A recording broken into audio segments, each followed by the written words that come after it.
তেল থাকলে করবো না, তাহলে করবো না। আতঙ্কের কারণে এখন সবাই ফুল করে নিচ্ছে। কয়েক জায়গায় পাম্প বলতে একটাতে এরকম দিচ্ছে না। এটা তো আসলে বাংলাদেশ একটা সিন্ডিকেট ভাই, বুঝছেন। সড়কের দীর্ঘ সারি পেট্রোল পাম্পে তেল নেওয়ার জন্য বিশাল সারি করেছেন কিন্তু যারা মোটর সাইকেল আরোহী রয়েছেন, তার সাথে প্রাইভেট কার এবং অন্যান্য গাড়িও কিন্তু আসলে দেখা যাচ্ছে।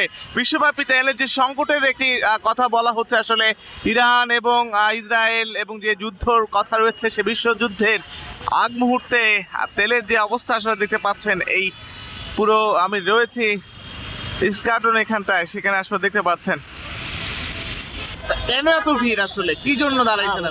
মানুষের একটা নেগেটিভ ধারণা যে বিশ্বযুদ্ধ লেগে দেবো, তেল বন্ধ প্রণালী বন্ধ করে দিছে।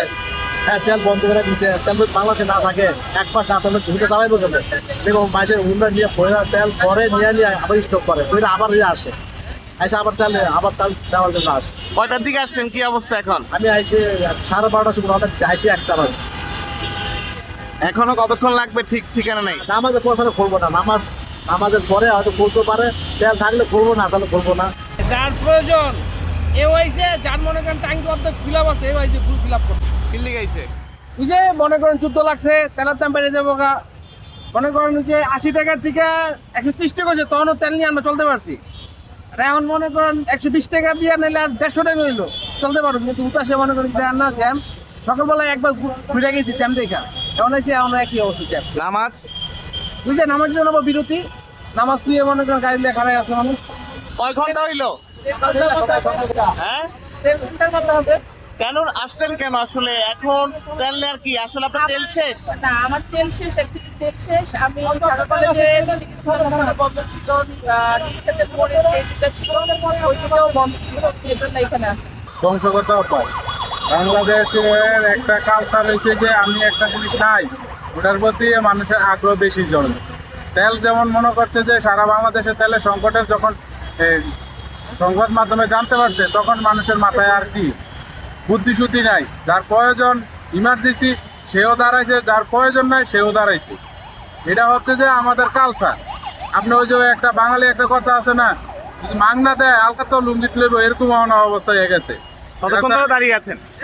1 ঘন্টার উপরে। আমার প্রয়োজন, ইমার্জেন্সি প্রয়োজন, আমার তেল নাই, আমি আসছি। কিন্তু যারা এখানে আসছে ওই যে প্রয়োজন ছাড়াও আসছে। ভাই এটা তো আসলে বাংলাদেশ একটা সিন্ডিকেট ভাই, বুঝছেন। এই যে আমরা হয়রানি হইতেছি, কালকে থেকে মনে করেন যারা নিতে 5 লিটার, তারা এখন নিতে আছে 30 লিটার, এইভাবে করে নিতেছে। আর গাড়িতে আরো বেশি নিতেছে। হ্যাঁ, ডে বাই ডে যদি নিতে মানুষ, তাহলে এত সংকট পড়তো না। এই কারণে মনে করেন এই যে এখন সিরিয়াল, ওই যে আপনার শাহবাগ থানা পার হয়ে গেছে সিরিয়াল, কথা বলছেন। এখান থেকে সিরিয়ালে আমরা এসেছি। এই যে আমাদের অনেক কষ্ট, এই যে জুমার নামাজ, এখন রাস্তায় কোথায় কি পড়বো জানি না। হ্যাঁ, এখন এই যে সিরিয়ালে দ্বারা আমরা তেল নিয়ে দিচ্ছি। আর এই সিন্ডিকেটটা আপনারা যদি আমরা সবাই মিলে একটা আন্দোলন করা উচিত এই সিন্ডিকেট ভাঙানোর জন্য। অয়েল 300 টাকার তেল নিচ্ছে, আমার মনে করেন পেটের ইয়া নাই, মনে করেন পাগলা পাবলিক দিয়ে আছে, মনে করেন দুধাই মনে করেন ফালতু এগুলো, ফালতু লবণ নেই হয়েছে না, ধরে নাই যে লবণ নিয়ে লবণ শেষ হয়ে যাবে। না, এখন ঘটনা হচ্ছে তেলের সংকট, এটা মানুষের শুনছে, এখনো তো সংকট দেখা দেয় নাই, তাই না? তেল তো মনে হয় যে মজুত আছে, সরকার বলতেছে এখন পর্যন্ত। কিন্তু আসলে এরকম ভাবে হঠাৎ করে পাম্প বন্ধ করে দেওয়াটা সাধারণ মানুষের জন্য সমস্যা। এই কয়েক জায়গায় পাম্প বন্ধ একটাতে এরকম দিচ্ছে না, এটা তো আসলে বোঝার কোনো উপায় নাই, করবো না, সরকার ভালো জানে। কি অবস্থা? তেল নিতে হবে কেন? তেল নাই মোটর সাইকেলে? নাই? কয় কেজি নেবেন? কয় লিটার নেবেন? 2-3 লিটার হলে হবে। পুরো লাইন কতটুকু দেখে আসলেন? অনেক আছে নাকি নাই? এখন সবাই দাঁড়িয়ে আছে কেন? আমাদের কাছে পর্যাপ্ত তেল আছে, 100 টাকার তেলের জায়গায় তেলের কোনো সংকট আমাদের কাছে নাই। আমরা দিতে আছি, আমাদের বিরতির পরে আবার শুরু করবো। তেলের কি সংকট আছে? এত সংকট নাই, এই মুহূর্তে নাই। তেলের কোনো সংকট নাই, শুধু আমাদের জন্য একটু বিরতি আছে, পরে আবার যথারীতি খুলে দিবে, সবাই নিতে পারে। দাম বেড়েছে? না, দাম বাড়ে না, আগের দামই আছে, ঠিক আছে, দাম বাড়েও নাই, কমেও নাই। আগে তো দেখতাম 1 লিটার 2 লিটার নেওয়া হতো, আজকে কতটুকু? ফুল করে নিচ্ছে যারা আগে কম নিত, তারাও আজকে ফুল করছে। সবাই ফুল করে নিচ্ছে। কেন ফুল করছে? মানুষের ভিতরে একটা আতঙ্ক যে তেল হয়তো নাও পেতে পারে, হয়তো সরকারের কাছে দেশে হয়তো স্টক কম আছে, তেলের দাম বেড়ে যেতে পারে।